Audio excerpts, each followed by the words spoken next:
Jason Lee is a former Premier League footballer. He played for Nottingham Forest over 3 seasons in the mid-90s and enjoyed a career as a player that spanned more than 20 years.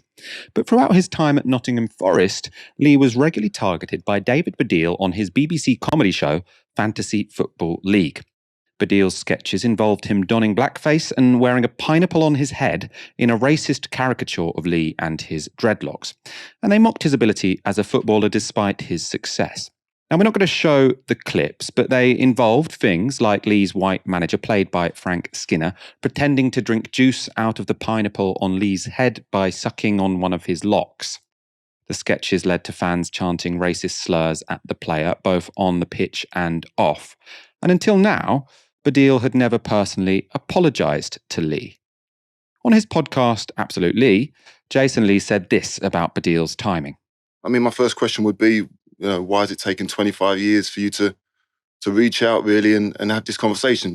Man to man, I was always contactable. People contact me all the time, whether it be through my clubs or through my organisation that I work with. I just felt that might have been prevalent at some stage for you to just reach out and say, you know what we're doing now, we could have had many, many years ago. The most straightforward explanation for why David Baddiel has reached out only now would make it all seem a little bit cynical. That's because 25 years after mocking Lee, Baddiel is fronting a Channel 4 documentary about racism. Here's the advert. What do you think of when you hear the word Jew? We run Hollywood. We're lazy, we work too hard. We're a sort of hidden malevolent force. If we controlled things, wouldn't we have better PR? David Baddiel believes that in the current conversations about identity and racial justice, one minority is being left out. This might offend black people, this might offend gay people, this might offend disabled people. But they don't care whether it offends Jews. And asks why, even in progressive spaces, anti-Semitism is often seen as a lesser form of racism. For some reason, our pain isn't a real pain. I feel like we get an eye roll if we stand up for ourselves at all. That Channel 4 documentary is based on Baddiel's book Jews Don't Count, which was released in 2019. In the book, Baddiel argues that anti-Jewish racism is ignored in ways that other kinds of racism aren't, and he suggests that his prior transgressions against Jason Lee shouldn't detract against his ability to make that particular argument. So in the books, this is from 2019, he writes, "What the apologies make no difference to," so that's the apologies for doing blackface, "is to the recurring presence of that photo on my Twitter timeline. Particularly since I started speaking out publicly about anti-Semitism, whether it be anti-Semitism in general or on the left.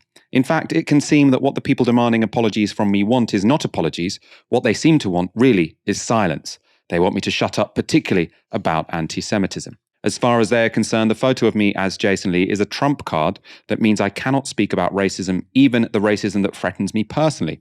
It is suggestive, perhaps, of the hierarchy of racisms that because I was made up as Jason Lee, I, a Jew, have no right to speak out about my experience of anti-Jewish racism. I have offended against the more important racism."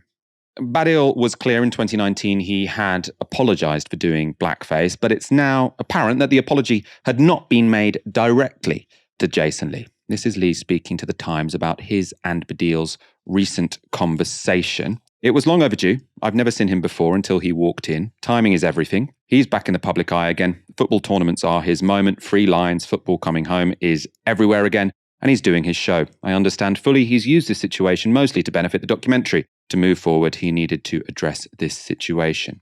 Lee also spoke about the damage Baddiel's campaign caused him, saying this, "I was violated on so many levels in those sketches. I felt I should be getting royalties. I was on that show so often. When I watched it with the other Forest players, it's do you laugh along with it or show everyone you're upset?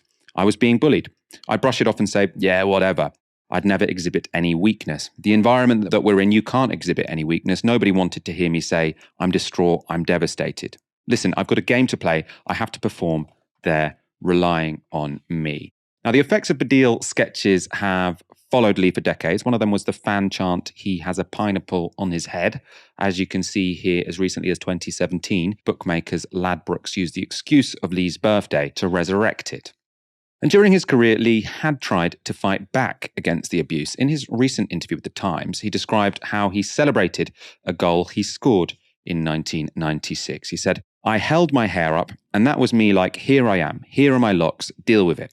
I kept my locks for the duration of the season. I was proud of my locks. I tried to explain the cultural meaning behind that. Growing them, I felt empowered. I was always going to cut my hair at some stage. Out of stubbornness, I wasn't going to cut it when I was getting the abuse. Now, Baddiel and Skinner saw the celebration Lee is referring to there, and we're going to show you a clip of how they responded at the time. There's a reference to Frank Clark. At the beginning, he was the manager of Nottingham Forest. Frank Clark has been slagging us off for having a go at Jason Lee. Oh, yeah. No, he has. He called us middle-class wide boys. Did he? Yeah. And good for Frank. Yeah. Frank was overjoyed to be called middle-class. Things are looking up, aren't they? Middle-class, very wide boys. Can't deny the wide boy aspect myself. Did Lee get you back on the telly the other day, sort of? Did this for this? Well, funnily enough, here's a clip of Jason's story the other week, and if you watch him afterwards, I think he might be trying to tell us something.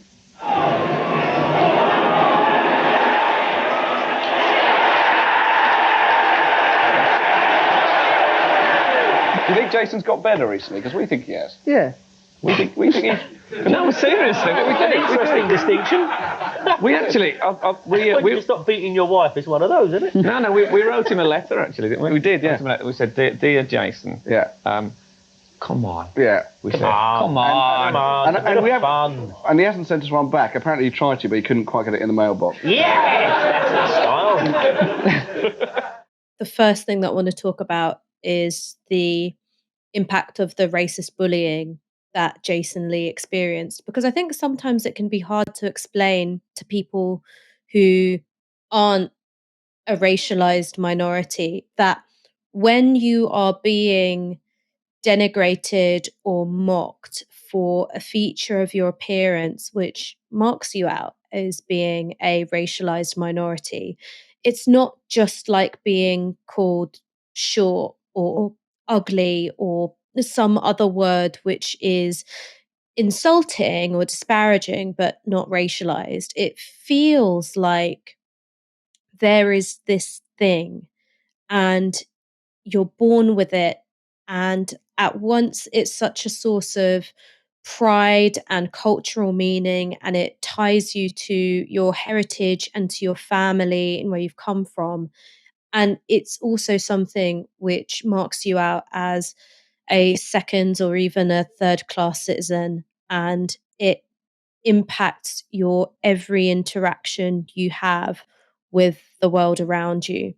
And so when someone mocks you for a feature like your skin color, or if you're black, a hairstyle which is, unique to Afro textured hair, it's a really horrible feeling because it's taking something which is, a source of pride. It's an opportunity to imbue yourself with a sense of pride about your cultural and your racial background, and it's being turned as a weapon against you. And I think that's something which is really hard to explain to people who don't experience that kind of racism, that it gets under your skin, it's humiliating. It can sometimes feel that your own face and your own features are being warped before your very eyes every time you look in a mirror. And I've had to go through that a bit on social media. I haven't had to go through that on national television week in, week out, and then be surrounded by fans chanting at me about those things and having to perform physical feats in front of thousands and thousands of people. I've never had to do that. So I think for Jason Lee to have not only survived that period of his life, but found a way to keep playing, to stay in the game, to continue in the game, working on equality, diversity, and inclusion, I think is a real testament to the strength and the resilience of the man. And he shouldn't have had to be that strong, and he shouldn't have had to be that resilient. But I think it's important to say that it is a really extraordinary thing to do. And so I wanted to talk about that separately from talking about David Baddiel and his role in all of this, because I don't think that David Baddiel having a history of racism, and this is a history of racism, disqualifies him from talking about anti-Semitism.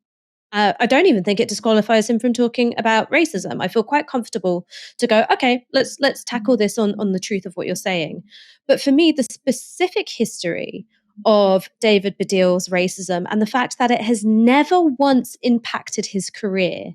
He was able to don blackface in the 90s repeatedly and make fun of a black man's hair repeatedly. He's also got a long history of using other slurs, slurs which affect the Gypsy Roma traveler community. There was one instance where he was on some kind of talk show. It might have been Frank Skinner's talk show, or it might have been someone like that. And, he was kind of talking quite disparagingly, using, the phrase Eastern European prostitute as a synonym for trashy. He's got that long history, but I don't think that disqualifies him from talking about racism. I think the fact that it never affected him, it invalidates his thesis that Islamophobia, anti-blackness, certain kinds of xenophobia enjoy a privileged status compared to anti-Semitism.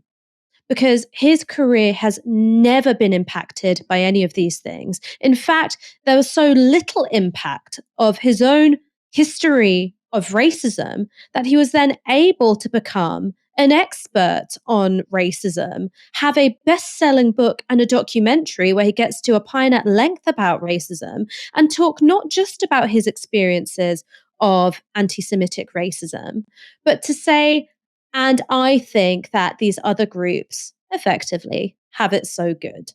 So I think that his argument is invalidated by his own career. He is a walking, breathing, talking rebuttal to the idea that anti-blackness is taken so seriously in progressive circles and anti-Semitism isn't. And that's not to say that anti-Semitism doesn't exist. It's not to say that anti-Semitism doesn't exist in some progressive circles. Of course it does. But anti-Semitism became the single biggest story about racism between 2017 and 2020. Also during a time of the Windrush crisis, also during a time of huge Islamophobia amongst the Conservative Party and the Labour Party, for that matter, as well as anti-blackness within the Labour Party as well. And it was anti-Semitism that dominated. And again, this isn't me going, oh, and that's because Jewish people have it so good. Actually, there are some really horrible things that come with that kind of visibility. There are also some really horrible things that come with anti-Semitism being understood primarily as a means to beat the left with. But it feels like being gaslit when you are a Muslim like me, or if you're a black person like Jason Lee, that David Baddiel of all people gets to go around and say, my experiences are being ignored, my experiences are being sidelined. Because actually, if you're black or if you're Muslim, you see that happening day in, day out. He sort of says, oh, people keep showing me this picture of me in blackface as if that means that I can't talk about anti-Semitism because I've done the worst form of racism. So that disqualifies me. He's sort of like saying, even people holding me up for this is an example of the hierarchy of racism which discriminates against Jewish people. It's like, you're not just talking about anti-Semitism, you're also posing yourself as an expert on anti-black racism, because implicit to your argument is that anti-black racism is taken incredibly seriously by everyone. And as you say, if you have a history of being racist towards black people, then you shouldn't really be the person who stands up and says, God, everyone takes anti-black racism so seriously, don't they? It's a history of anti-black racism that didn't impact his career. And at the same time, you've got the example of Boris Johnson. Boris Johnson, who wrote about black people, calling them flag-waving pickaninnies with watermelon smiles, who wrote a frankly dreadful novel called 72 Virgins, which was replete with anti-Semitic and Islamophobic tropes. He became the fucking prime minister.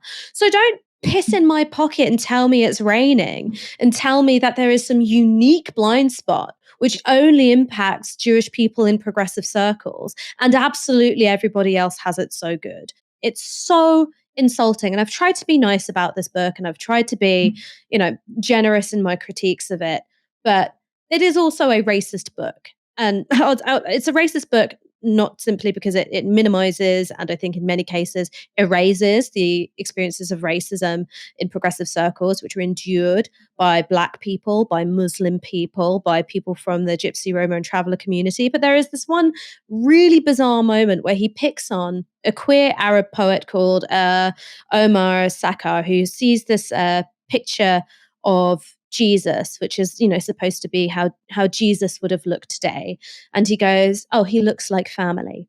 And David Baddiel's argument is that because Omar Sakar is Arab and Muslim, and he says, oh, Jesus looks like family, that's inherently anti-Semitic, because what he must be really saying is he looks Arab and Muslim and therefore not Jewish. So the logic is that a Muslim feeling a moment of affinity and identification with a Jewish figure like Jesus is inherently anti-Semitic because they're Muslim. What is that if not a racist position to hold?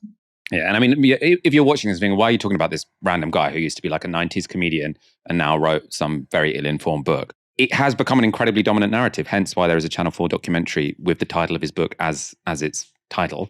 And I mean, you've heard in the past couple of years, Keir Starmer has said, oh, I learned so much about racism from reading David Baddiel's Jews Don't Count book. This idea has somehow, embarrassingly, become completely hegemonic in sort of British political discourse. And I think it's bizarre. It's embarrassing, frankly.